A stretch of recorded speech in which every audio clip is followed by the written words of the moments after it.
Studio with me now are two members of the Senate Foreign Relations Committee who were on opposite sides of the president's request. A Democrat, Chris Murphy, voted against the president's request to fund the Syrian rebels, and a Republican here, Ron Johnson from Wisconsin, voted in favor of the president's request. Welcome to both of you to Meet the Press. Morning, Chuck. Morning. Senator Murphy, let me start with you. Why did you vote against the president's request to arm these rebels?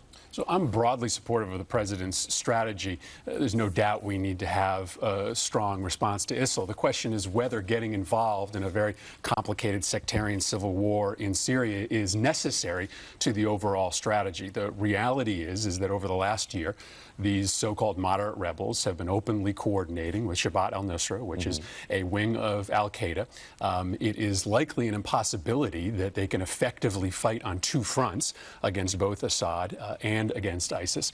And to me, the risk is that the United States begins getting involved in what may be a very long-term commitment to a messy civil war inside Syria. I think that with airstrikes in Syria, counterterrorism, and a focus on Iraq, you can effectively degrade ISIS to the point that you have the room for a political solution. I guess, Senator, I mean, that is, I've heard this concern. It's sort of if you fail, if the moderate opposition just doesn't work. Iraq, we spent billions of dollars in years training Iraq, and the first time ISIS came, they rolled over. So what happens? Does the United States have to then fill the vacuum if these moderates don't work? Well, Chuck, first of all, we have to recognize reality. And if you want to see what is going to happen in the future, you have to look to the past. And we've had testifying before our committee, and I've been talking to people behind the scenes that were involved in the 2007 surge.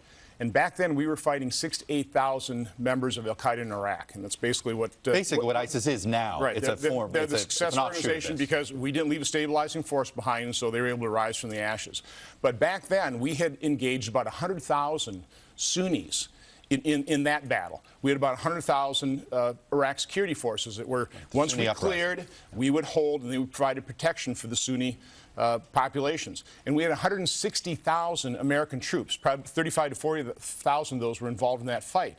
That's what it took for us to defeat 6,000 to 8,000 members of al-Qaeda in Iraq. Now we've got 31,000 of members of the Islamic State, and we don't have a strategy for defeating them. Listen, I believe they're a threat. I agree with President Obama's goal that they must be defeated. I'm just not seeing the strategy that's actually going to work. So you're open to the idea of keeping combat troops on the table, it sounds like. I'm the way you're talking about it. I'm no military expert. Yeah. I'm certainly open to doing what it takes to achieve the goal that President Obama has stated. We have to defeat ISIS because they've made their intentions very clear. We know what their aims are. They need to be defeated. Senator Murphy, you heard the question I had to Samantha Power about Ambassador Power about this issue of a vacuum in Libya. We were successful with the campaign to get rid of Gaddafi, and then with nothing there, chaos has ensued. How do you prevent that from happening in Syria? So we had Secretary of State Kerry before the Foreign Relations Committee this week, and 90% of the questions that he got asked were about the military strategy. This is the Secretary of State, the guy in charge of the diplomacy and the political strategy, which tells you where Congress's head is here. We totally misunderstand how you beat a group like ISIL. Military exercises are a shaping exercise to give the space in order to create political resolution there. And so our focus should be on enough military power in order to force changes on the ground in Iraq so that the Sunni moderates have a place to go other than ISIL. That's what we weren't able to do in Libya because we hadn't made the fulsome commitment to both a military and political strategy there. We've got to be able to do both of those things inside Iraq. Is the United States more committed to defeating ISIS than folks in the Middle East? It's hard to say, and that's certainly one of the reasons when I'm going up to the UN next week is I want to meet with every representative, every Arab state, to certainly make sure that they understand that the only way the American public will support the type of action we're going to have to take to defeat ISIS is they have to be visibly supportive themselves, both militarily and financially, to this effort, because in fact, they are more threatened by the Islamic State than we are, but we are under threat. And Chuck, it has to be pointed out, you cannot negotiate with ISIS. Their diplomacy consists of beheadings, crucifixions. We've heard of, obviously mass executions, and what they do to women is just, we sanitize it. We say they enslave women. No, the fighters that took over Mosul Dam, and I hate to say this, but people have to face this.